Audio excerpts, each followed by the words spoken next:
Monday Maydayology podcast by Hasty Fire Products, home of the Hasty Rescue Strap, the game-changing rapid intervention tool. Hi, thanks for joining me for another episode of the Monday Maydayology podcast. In today's episode, we're going to talk to Mr. Terrance Tate from Wilmington, Delaware. Mr. Tate's going to join us and tell his story about an incident that he had in 2016 that ended up being a triple line of duty. Sometimes you'll hear this incident talked about as being a tale of two fires, and I don't remember if we really got into it during the conversation, so I'm going to explain a little bit of it now. But please understand that this isn't my story to tell. However, so Mr. Tate was operating in the rear of the structure, and the way that this collapse happened, it ended up being almost two separate incidents, right? There was an operation in the rear of the structure and an operation in the front of the structure. Mr. Tate's going to give us his story from his perspective from the rear of the structure. I do have a friend who was also on this call from the front of the structure, and it is my hopes that one day he's going to come on and tell his side of the story, so we can learn about what happened on the front of the structure. But before we get into that, I want to remind you guys that whatever platform you're listening to this on, whether it's Spotify or Apple Podcasts or one of the other podcast platforms, make sure you give me a follow and a rating. Please share this show so that we can reach out and help educate others. And if you can like and subscribe, whatever else, do all those for me, please. Also, don't forget to follow me on my social medias on Instagram, TikTok, and YouTube at Hasty Rescue Strap, and on Facebook as Hasty Fire Products. Also, I'm going to keep reminding you guys, don't forget about the Key City Fire Conference in Frederick, Maryland, March 13th through the 16th, 2025. Spots are filling up very, very fast. There's only limited access available still, so go to www.keycityfireconference.org to register. And remember, guys, the best way that we can honor those that have fallen is to never forget them and to learn from them. So today we're going to hear part of the story about the incident that claimed the lives of Jerry Fickes, Christopher Leach, and Ardith Hope from Wilmington, Delaware. And we're going to hear that from Mr. Terrance Tate. Welcome to the next episode of the Monday Maydayology podcast. Today I have with me Mr. Terrance Tate. I had the pleasure of meeting him a couple of weeks ago when I was doing a training with Capital Fire Training in Westchester, Pennsylvania. Mr. Tate comes to us with 17 years of experience from the Wilmington Fire Department, Wilmington, Delaware. He's currently retired. He had confined space rescue with Wilmington and credited with 4 life saves. Currently resides in Florida and is employed with the 6th Ranger Battalion in Fort Walton. And he was also, in a previous life, active duty in the Air Force for 4 years. Mr. Tate, thank you for joining us and welcome. Most definitely, Hank. Thank you for having me. So it's good to talk to you again. What else do you want these guys to know about you? Is there anything I missed? No, you got most of it. I mean, there's a extensive background, and that's on my fault because I didn't get a chance to send you all of my technical training. But we were all hazards fire department in Wilmington, which was, a good thing because, we're right there on the river, Delaware River, so we have a fireboat, and then, we have numerous chemical plants and refineries around us. So hazmat, confined space, as you mentioned, high angle, swift water, and the gambit of all the technical rescues that are out there, advanced vehicle rescue. I took as many classes as I could. I tried to be the G.I. Joe firefighter. So there you go. Yeah. And correct me if I'm wrong. You were assigned to Squad 4, correct? Yes, at the time of the incident, yes. Gotcha. Cool. All right. So you did 17 years on the job there. You want to give us a little bit of background as far as the makeup of the department and how your career went from the beginning? Yeah, most definitely. City of Wilmington, nestled between Philadelphia and Baltimore on the I-95 corridor. Right there on the Delaware River, we have access to the river. Small Brandywine River, creek at some point, but the Brandywine River runs through the city as well. So we have, at the time I was on the job, we had 4 fireboats and a large firefighting boat and 3 rescue boats, small little skiffs. I was never assigned to the boat. Most of the guys there, they were assigned to whether it's Engine 2 or it was Skyboom 2. It's went through its variations, but department has 6 engines. When I started, let me go way back to 1999, we had 6 engines, 2 ladders, and a rescue. As we downsized over time, we got rid of our rescue company, and then we went to 2 squads in maybe 2008. Then we got rid of one of the squads and went to a single squad and downsized a little more. So When I started the department in '99, and the numbers may be a little rough, but somewhere around 182 members. That included the administration, the numbers got cut down where I think those guys are probably in the 150s, 160s now. So they've lost a lot of manpower over the years. Hmm. Um, the engines, basically, and things changed since '99 and since I was on the job, but we ran a normal tactical box back then, 3 engines, 2 ladders, and the rescue, and it changed, all types of scenarios. For the most part, I started out in '99. When I graduated the academy, I went to Engine 4, which was stationed at Station 4 with engine ladder and a battalion, District 1 battalion and ladder 1. Stayed on Engine 4 for 6 years, 7 years. Then I moved over to ladder 1. It was nice to be in the dual house because, you got to work with those guys all the time and get some training. I started out tiller training, then ended up driving and drove the front and the back of the ladder. I was signed to ladder 1 for probably another 7 years, 14. Yeah, signed to ladder 1 for 7 years. And then they did some movements again, moved some apparatus from here and there. We went to 2 squads. We had Squad 3 and Squad 1. Then they closed Squad 3. They moved Squad 1 from Station 1. So just about every engine in the city is assigned to the numbered station. So we have 1 through 6. So every house has its 1 through 6 engine. And then Ladder 1 and Ladder 2. Ladder 1 has always been at Station 4. Ladder 2 moved from Engine 6. Moved from Station 6 to Engine 1, Station 1. And I was assigned to ladder 1, and then once they moved the squad from Station 1 to Station 4, I went from ladder 1 over to the squad, and I was on the squad for 2.5 years. Gotcha. So Yeah. I guess this is I don't even know what you want to call it, vocabulary, right? It changes throughout the fire service and throughout, around the country. So to clarify this with the squad, it's similar to the FDNY squad concept, correct? It's an engine first due, and then it's basically a rescue elsewhere. Is that how it works? Yeah, most definitely. Yeah. Gotcha. Yeah, where I'm from, we call them rescue squads, and they're just the rescues. So we use both terms where I'm from. And then we don't have a lot. There's a couple that are similar to how it is with you guys. They're rescue engines. They're a dual use piece, but they don't operate that way. They just operate either as an engine or a rescue, depending on what they're dispatched as. So anyway, just to clear that up, because I know things get a little bit different, around the country. Cool. Yeah. All right. So you were on an incident, Lakeview Road. It ended up being a triple line of duty death. So you were heavily involved in that call. We're going to open the floor to you to talk about it. Anything you want to leading up to the incident, and then tell us what happened during the incident. Okay, awesome. We had unfortunately, I'm trying to get the word correctly, a procedure in place. Basically, Philadelphia had it. I'm not sure if Baltimore had it. It's kind of more of an East Coast thing. In Philadelphia, it's called brownouts. And the city of Wilmington, they called it rolling bypass. And for years, probably roughly starting in maybe 2004, 2005, the city of Wilmington chose to close a firehouse that had an engine in it. So our dual stations, we had 3 when we had a rescue company. But after they closed the rescue, we only had two double houses in the city.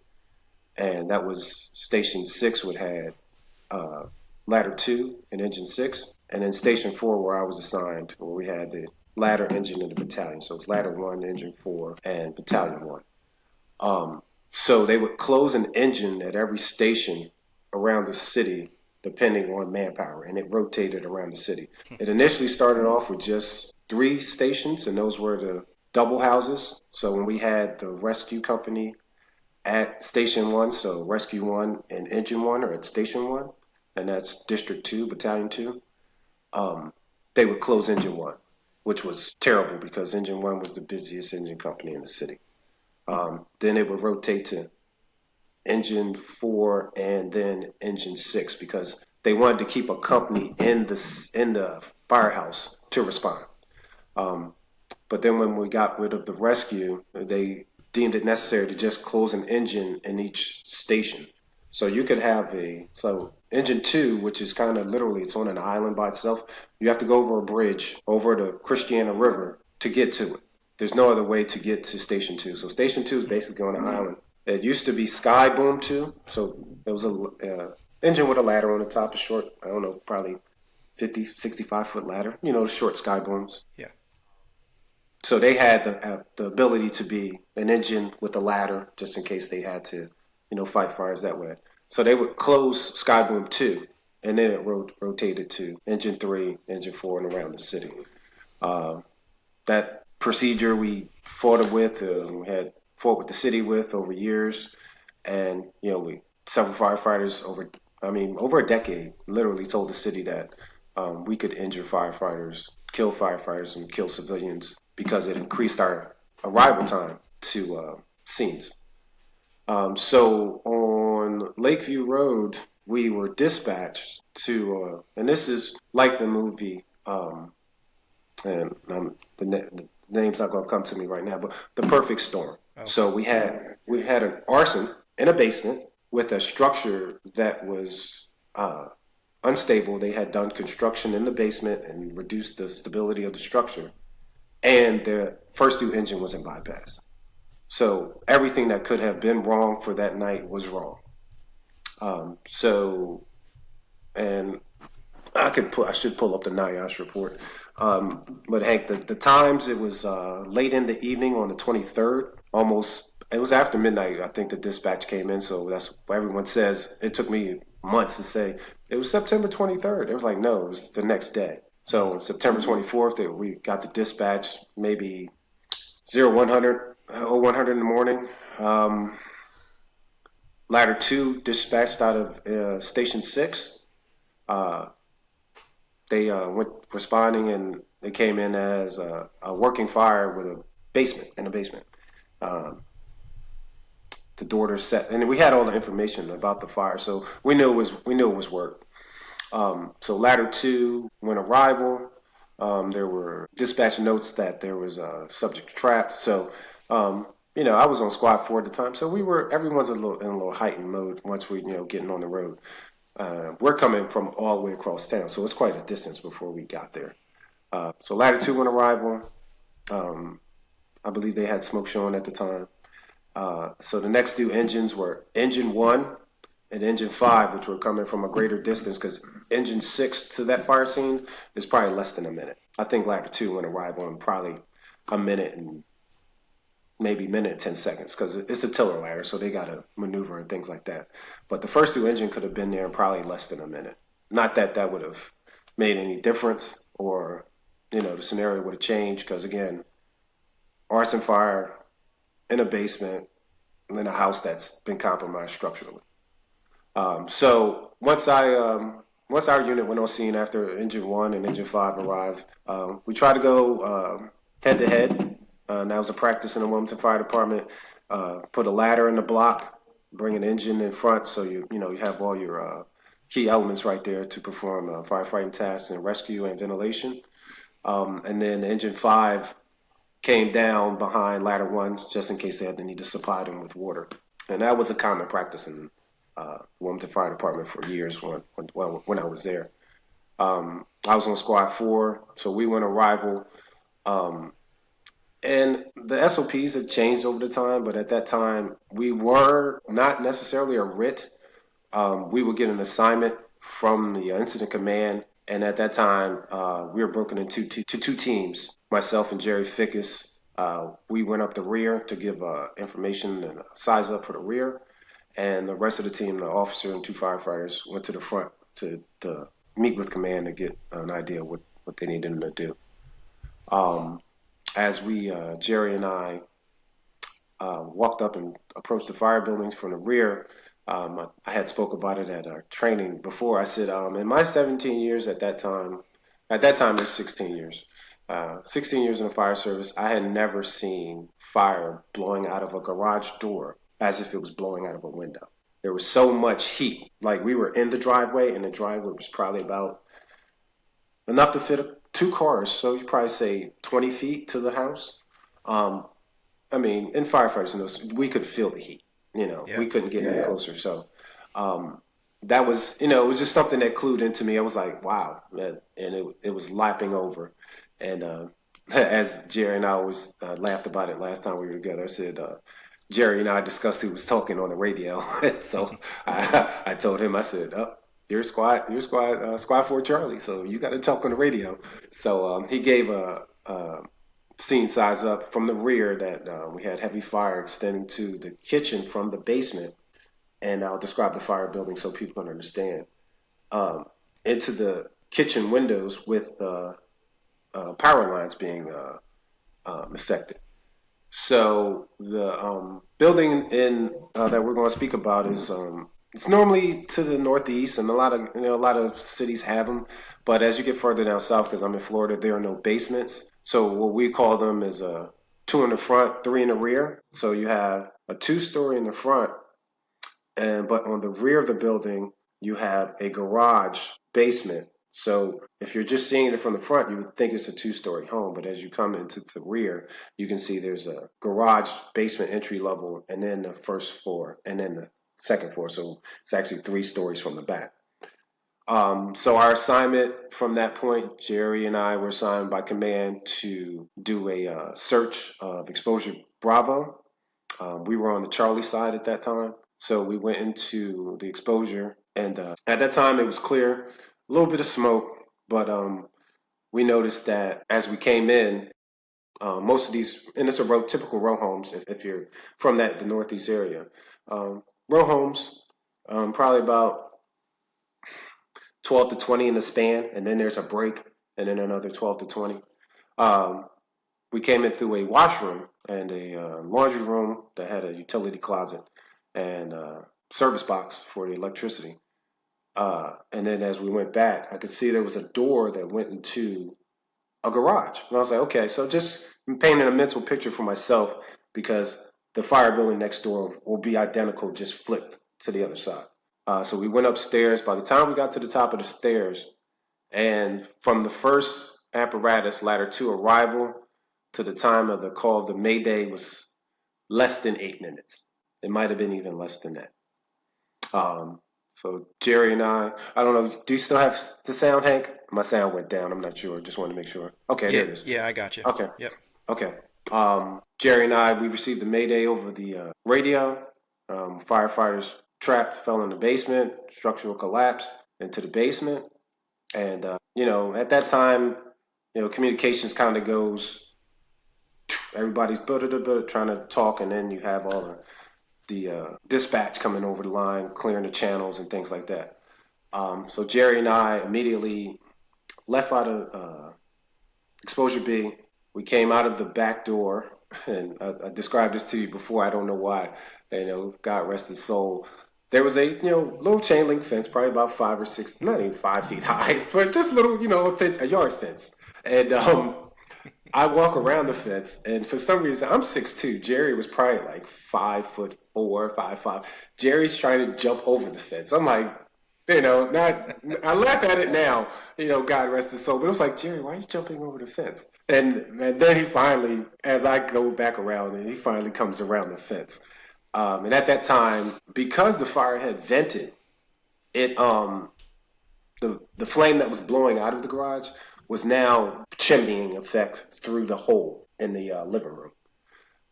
So I pulled up my thermal imaging camera as we approached the garage to see if I could see anything, anybody, or any firefighters or anything. Um, and we had basically a clear path, Hank, because the debris had fallen down and kind of suppressed the fire. And I saw Jerry come into my thermal imaging camera and start to walk into the fire building.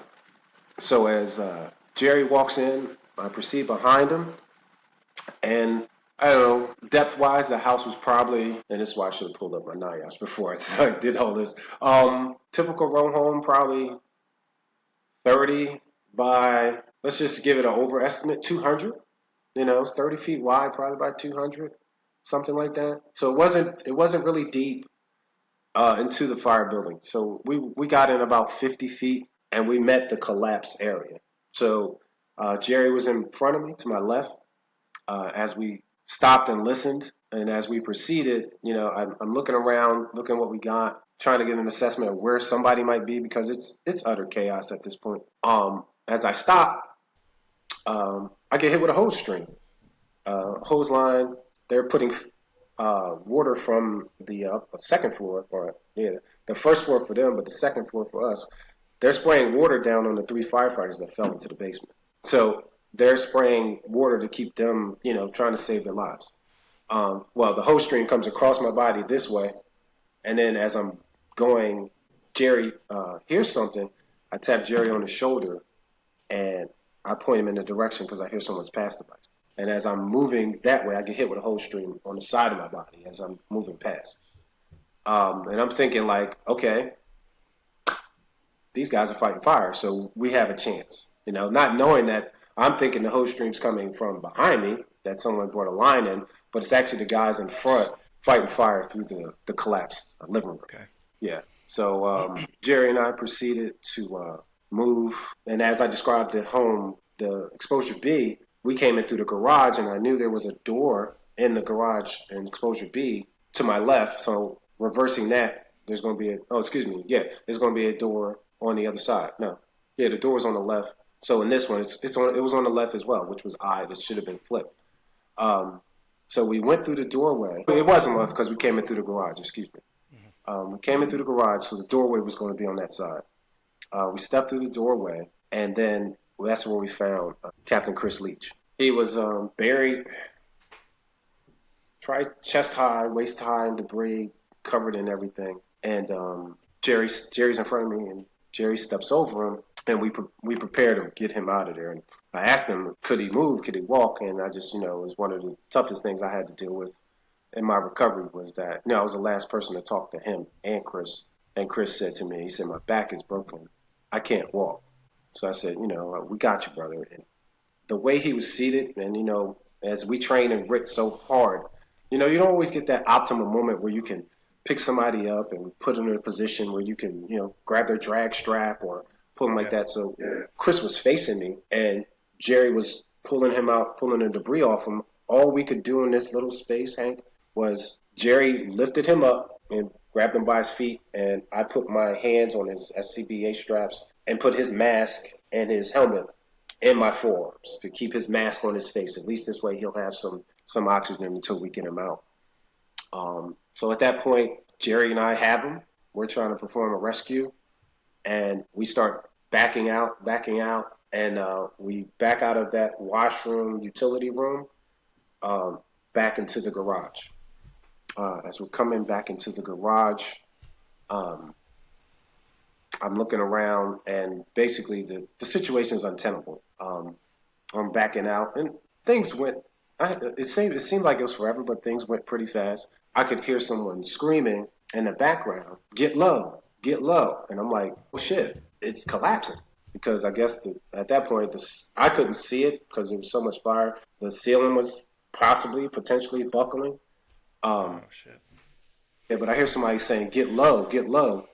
And as I'm moving, my helmet, we have the big New Yorker style helmets. Mm-hmm. It's hitting stuff and things catching on my helmet. So I'm getting low as I can, getting low again to the point where I'm crawling reverse crawling on the ground, pulling him out.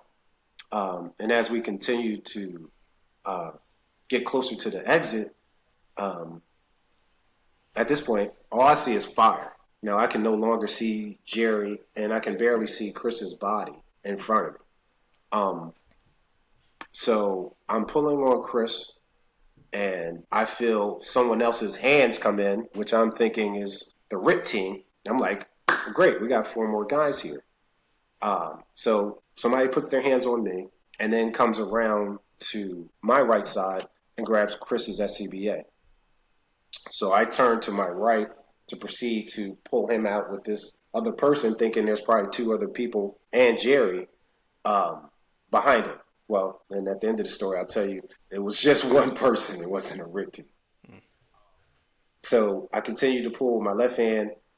Chris wouldn't move. So I switched back. The person that was with me at that time switched. I could feel him go around to his feet and attempt to push him, but Chris wouldn't move. So I had both my hands on his SBA trying to pull him. He wouldn't move. So this was probably over not even less than a minute. That person started pulling on my SCBA, and I'm pulling and pulling and pulling and pulling to where uh, I ended up falling back and losing my grip. And then the secondary collapse happened, and it buried Chris in the fire, in the debris. Uh, and come to find out later, and after the fire, in that incident, excuse me for a second. Yeah. Uh, Jimmy Grieco was sent to the rear on an assignment and ended up coming out there and saving my life. Because if it wasn't him, I would have died being buried with Chris. Um, he wasn't Rit. He just went back there on his own, and thank God for that. Um, Shortly after that, I was pulled to the side. I didn't realize I had second and third degree burns to my wrist and second and third degree burns to my back. And Hank, I was in shock.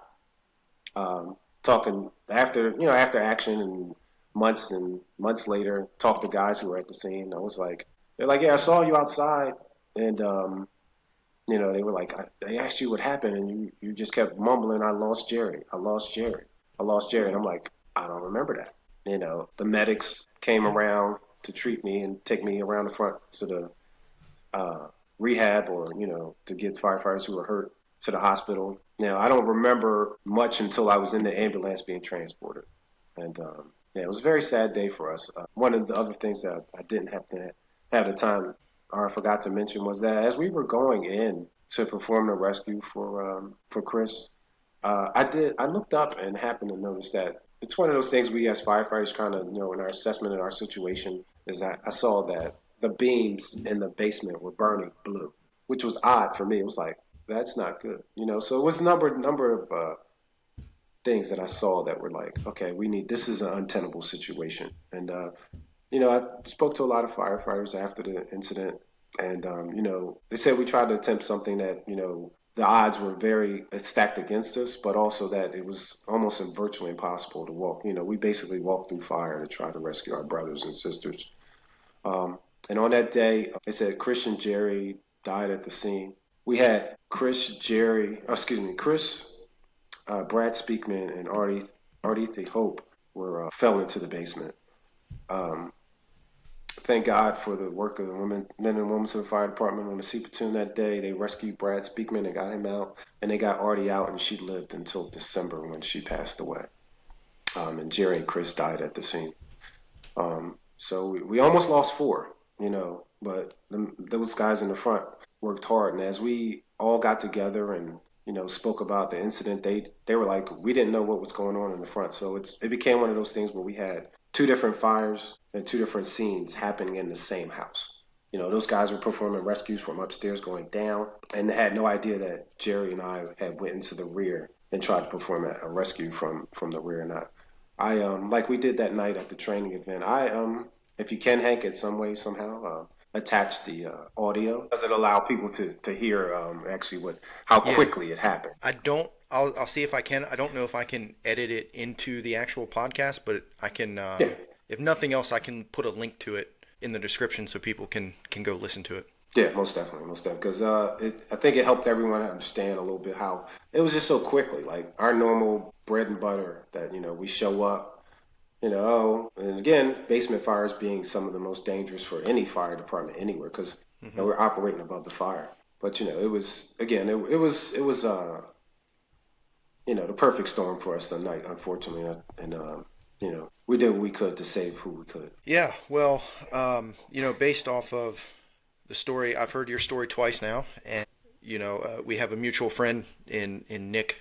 I've heard him speak of it a few times, and Yeah. it sounds like the efforts that were made were nothing short of incredible. Like you said, Yes. the odds were severely stacked against you, um, in many ways, and you guys very easily could have taken a much more cautious approach, or maybe not even attempted it until you knock some fire down or whatever. But at the end of the day, it's you guys had that mindset of you're going to get your guys. Yeah, I mean, from an outsider's perspective, it sounds pretty incredible that you guys did what you needed to do. So Yeah. unfortunately, the outcome isn't always what we look for. like I was telling you before we started recording, I was not personally involved on the call in the line of duty that my department experienced, but I can speak for those guys a little bit when I say that they also faced some really tough conditions, and like their efforts were incredible. Even though ultimately at the end of the day it ended up being a death, like their actions were incredible and they Yeah. performed very well. So yeah, I get what you're saying there. Um, is there anything else that you wanted to add to that before I ask you some questions? Yeah, just explaining to the guys who and men and women who may be able to see this podcast that we train for some of the worst things possible that we can try to throw at the fire service when you're out. But most definitely, I had the privilege of coming out to see what you guys did in Westchester.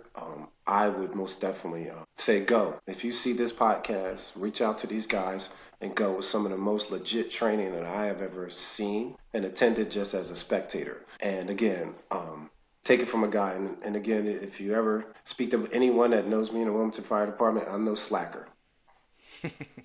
I pride myself on, especially in the fire service, uh, here's one, and I had a couple sayings that night, and I thought of another one that I had the privilege of coming in the fire service at a time where we still had smoke eaters in 1999. So I got a lot of knowledge from those guys, and basically, where we worked in the Wilmington Fire Department, one of my supervisors told me, he said, get as much training as you can because you don't want somebody else coming into your city to perform a rescue or put a fire out.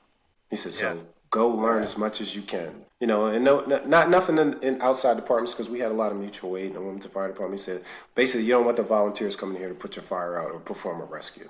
So I took that as a let me put this one in my belt buckle, and I went and got as much training as I possibly could from being a fire service instructor to advanced vehicle rescue. I was a hazmat technician. I was an EMTB, confined space, high angle, a little bit of swift water. But I pride that on the department for also providing that training for us. So I most definitely like to say to members of the fire service, if you can go get some advanced training in RIT or any what specialty that you would like to do, most definitely take advantage of it. yeah, I agree with you 100% on that. You have to always be willing to better yourself, and it doesn't matter if you've only got a couple years on the job or if you've got a long time on the job. You can have 15, 20 years on.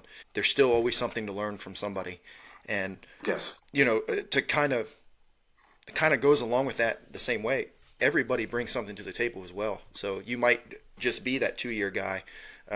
If you are one of the older guys, it's worthwhile to open your mind a little bit and listen to the younger guys as well, because you can always learn from each other. But yeah, man, definitely push yourself. Definitely seek outside training. That the outside training, I think, is what is pretty imperative for people to do. And it doesn't mean you have to go to these conferences all the time, but if you can do an outside conference once in a while, you get a different perspective, right? If you get outside of the four walls of your own house, right, or you get outside of your own department a little bit, you can see, the fire service in the United States, and I'm sure elsewhere around the world, is extremely diverse. And just from terminology to tactics to all kinds of stuff, it's different. And it doesn't necessarily mean it's different in a good way or a bad way, but it's different no matter where you go. Wilmington is only, it's maybe 2 hours from where I live, and it's different, right? So, Yeah. but my Yeah. my point is, there's something to learn from everywhere, and you take these little bits. Of course there's similarities too, but you take a little bit from one department, you take a little bit from another, or from this training, from that training, you bring them together, and then the important thing is not only to hoard that information for yourself, but bring it back to your department and pass that on to the other guys as well. You have to be willing to do that. Like, hey guys, this is what I learned. Let's try it. Let's see if it works for us. Is this something that would be worthwhile for us to implement, or is it not going to work so well? And then along the same lines, is you have to also be open-minded. If you're a guy receiving that, right? Another guy on your crew went out and took a training. You need to be open-minded and let him show you what he learned, and see if it's something that your crew or your firehouse or your department can implement. I think that's very Yeah. important. Yeah. Most definitely. Most definitely. I want to circle back to the construction in the basement. So, was it currently under construction at the time, or had they No. just completely changed the layout? They had completely changed the layout, and that's a good point there, Hank. So, um, And exposure B, when we went in, there was a cinder block wall on our left, a doorway that led into the garage, and a cinder block wall that ran the whole length of the building. Well, when we went to that garage of the fire building, what I thought was a doorway wasn't a doorway. They had tore the whole cinder block wall down from that ran the length of the house, which was more than likely a support structure, support wall. Um, they also cut out, what was it? One of the support beams that ran across to the cinder block wall. And also, we found out after the fire that the whole home was overloaded. So there were 4 deep freezers. There was I think they said 100-gallon fish tank and a like 60-gallon fish tank in between the kitchen and the living room, and just heavy things all throughout the house that also, and 2 standing refrigerators in the kitchen. So that also led to the floors collapsing with all that weight on it as well. Not that it would have stood anyway, but yeah. So they altered the garage and made it a living space by knocking out that cinder block wall. So they took out the cinder block wall and all the support structures that ran across to it. Gotcha. Yeah. So, all right. Was that a common thing in Wilmington that people would do these types of renovations or construction? Like is that something that you saw frequently, or because the reason I ask this is, it was a row home, so you can assume that each unit is going to be either an identical layout or mirrored to each other, right? I'm Yeah. imagining because that's how they are, at least where I'm from. We can even use it the same in certain neighborhoods, especially new ones. They build these new neighborhoods, and all of the houses are either identical or mirror image from each other, or there's two or three models, as far as the layout goes, that are going to be in the neighborhood. So, is that a common thing in Wilmington where people are changing the layouts of their homes or putting weird things in there, like extra refrigerators or things like that? Oh, yeah, you'll get to see it all in the city of Wilmington. We would like to, unfortunately, and again, this may be city, county, state to state, municipality type things. Building construction, you get alterations, you're supposed to get permits. You're supposed to have permitted changes and things like that. But what we are not, or what they were not allowed when I was on the job, was to there was no home inspection from the fire marshal's office. They weren't necessarily going into a person's home to inspect the alterations. Now, if you had what you call Victorian, I guess is the style, the very large homes Yeah. being subdivided into apartments. Yeah, now you have to meet all those inspections and things like that. But for a home, it's your regular residential. Now there wasn't too much follow up in the sense of like we made these alterations. You could get it permitted through license and inspections, but nothing against the city of Wilmington. But the follow up on that was probably not that great. And you'll see stuff like that often, especially when you have some of the row homes subdivided into 2-story apartments. You'll see that often, almost like a New York style thing, but not as great. You'll see especially the large Victorians. I mean, in some parts of the area, Trolley Square, you have these gigantic homes that are subdivided into 8 apartments and things like that. So, Okay. um, Yeah.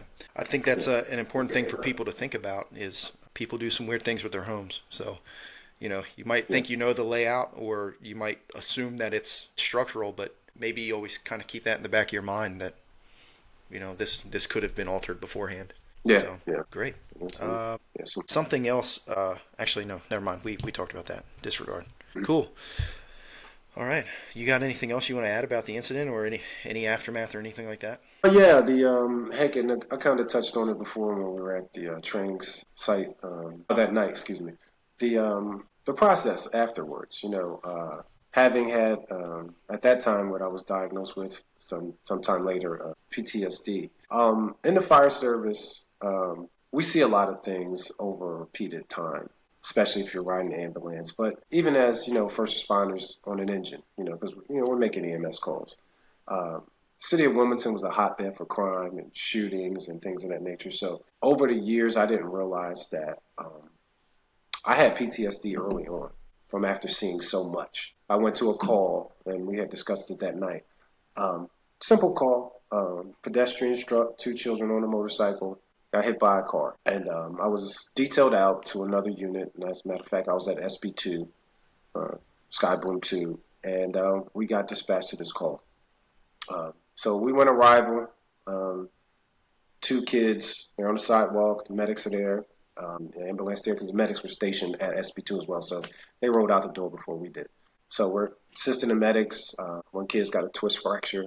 Um, Other one's got a broken arm, some exposed bones, little stuff. They're not dying. So I'm sitting here looking at these kids, 2 little boys, and I'm like, I know these kids from somewhere. They just look familiar. And I'm like, yeah, but I'm doing my job and treating and providing medics with assistance. And I hear this voice. It's like, oh my God, that's my kids. Those are my boys. And I'm sitting there, I'm like, this sounds familiar. And I look back, and it's the daycare provider that watches my kids at daycare. And I'm like, this is why I know these kids. And she's like, Mr. Tate, how are they doing? And I'm like, okay, calm down. They're okay. Got some broken bones, but they're gonna be fine. I said, I'll let the medics know you're the mom, and you can ride with them to the hospital in the ambulance. She's like, okay, thank you, such and such, and I dismiss it, and we clean up the scene, package patients, and get them transported. Hank, and as I'm walking back, taking our bag back to the truck, and I'm like, I stop, throw the bag on the truck, brother, and I go into this uncontrollable crying, um, you know, just like emotional fit. Like I'm shaking, crying, I can't breathe, I'm hyperventilating. And us as firemen, it's like, I kind of shake it off, and I'm all right. I don't report it to anybody, and I just go about my day. Well, come to find out, I suffered those same fits, even worse, after Lakeview. And I didn't realize that even back then, that was probably 10 years before the incident that I had PTSD then. So, for the fire service, and we spoke about it that evening, just, you got to monitor yourself, and then monitor the people around you because, we see a lot and it can wear on you. So, with that, there's no pH test to say, I got PTSD. You just have to, you have to look at yourself and just, when you're interacting with your spouse or your friends or you're out, if you find yourself, it's hard to even say in the fire service, drinking too much because that's what we do. But, just be able to, just gauge yourself, and just know that if you've had a very stressful incident that kind of like, okay, that was different, go talk to somebody. If you can't talk to your chaplain, you could seek some type of help because, in the fire service, we carry these big chips on our shoulders, brother. So, it's like, I'm okay. I'm okay. And, after finding out, a lot of us weren't okay, and I found out, it took years for me to realize that I wasn't okay. So, and especially after a critical incident, I mean, I most definitely tell everyone, seek some help, talk to somebody, talk to your spouse. If your spouse is talking to you and saying, "Hey, are you okay?" Then you might not be okay. Listen to the people that are closest to you that see you every day, and they're like, "Hey, man, you all right?"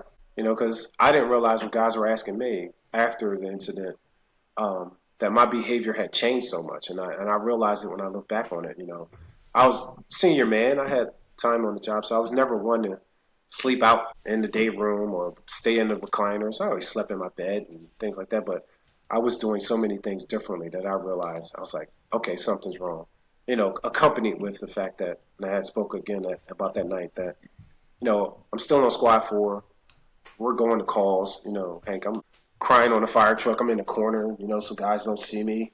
And I'm like, I'm fighting all of this for months, man. And I'm like, I finally told my lieutenant, I said, I need some help. And he was like, what's wrong? He was like, you're effing with me. I'm like, no, I said, something's wrong. Something's wrong. And he was like, all right, we're going downtown. And um, took me downtown, and I spent like 11 months trying to get some help. And it took some time, brother. So it was years. And but finally worked my way through it, man. But I encourage any men and women in the fire service, stay in touch with the people that's close to you, and talk to them. And if they see something or they ask you something, just try to open up about things because again, we love talking about the fires and we love talking about the rescues, but we don't let that pain go. We don't let that okay, yeah, this hurts. That was again, my one of my therapists described it very clearly. And it was basically in the fire service, when we see these incidents, we we have a very large cabinet, where we file that away. It's okay, yeah, that happened. We file these things away. My cabinet got thrown over and opened up, and all of those things were just brought out, and I couldn't put them all back in, and it took some time to file all those incidents back in because it was, so now you have something that's very minuscule where you're supposed to be able to, okay, I couldn't grab it. It was like, oh my God. So you're overwhelmed with all these emotions and things like that. So, but Yeah, yeah, brother, that's go ahead. important. We as firefighters, man, we're used to taking care of everybody else, and we don't take care of ourselves, whether it's physically or mentally. So yeah, absolutely, definitely seek the help if you need it. There's nothing wrong with that. Yeah, There's no shame in it. There shouldn't be. And if you are shaming people for it, then shame on you. exactly, brother. Well said. Right. Mr. Tate, thank you very much. Thank you for joining me and speaking with me. I know this is only the second time you've spoken, on a public forum. So Yes, sir. I really appreciate it, and I'm glad that you've been able to work through it, and you're to this point now where you can talk about it and help other people learn from it, right? I think that's the biggest thing. The best thing we can do to honor those that we've lost is to learn from them. So, Most definitely. um, Most definitely. yeah, that's all I have for you. So thank you very much. You got anything else you Oh, want these thank. guys to know before we end it? That's pretty much it, Hank. I just say this much. I'll see you next year. If I don't see you before that, I'll be coming out to the annual probably from now until I can't no more. But I Right. thank you guys because you guys gave me a great opportunity to just speak to the people that were there, and now this forum right here to just get the word out, about how important it is. Number one, get all the training you can. Stay diligent in what we do. Be the best at what you can do. Whether engine, ladder, rescue, hazmat, whatever you're doing in the fire service. Um, Stay technically sound in what you're doing, and like you said earlier, man, just whatever training you can get, go out there and get it, and seek help when you feel as though things may not be right. Yeah. But and thank you, Hank, for having me again. Yeah, absolutely. So for those listening who are not familiar, the training he's talking about is the Jerry Fickes Memorial Training. So Jerry was your partner during this incident, and the department that he volunteers with, correct, or volunteered with, was Aetna out of Newark, Delaware, I Yeah. believe. Yes. And Heading the hook, hose, and ladder. Yes. so in an effort between Aetna and some guys from Wilmington and I forget all the players. Anyway, they put together this memorial training. It's become an annual event. I think this year was our fifth. It was the second one that I've attended. But Capital Fire Training, we put this training on in partnership with all these people, and it's a charity in Jerry's name, and most of the proceeds go to Aetna for their training stuff and things like that. So we tend to do that every year, and I think it's always in September, somewhere right around the anniversary of the incident. So, yeah, you guys can, if you're interested, be on the lookout for that next year. And yeah, I think that's about it. All right, Hank. Thank you, Thank you, brother. thank you very Appreciate you, man. much. I'm gonna You be end this. safe, most definitely. Yeah, thanks. I'm gonna end this. Don't go anywhere, okay? Got you, brother.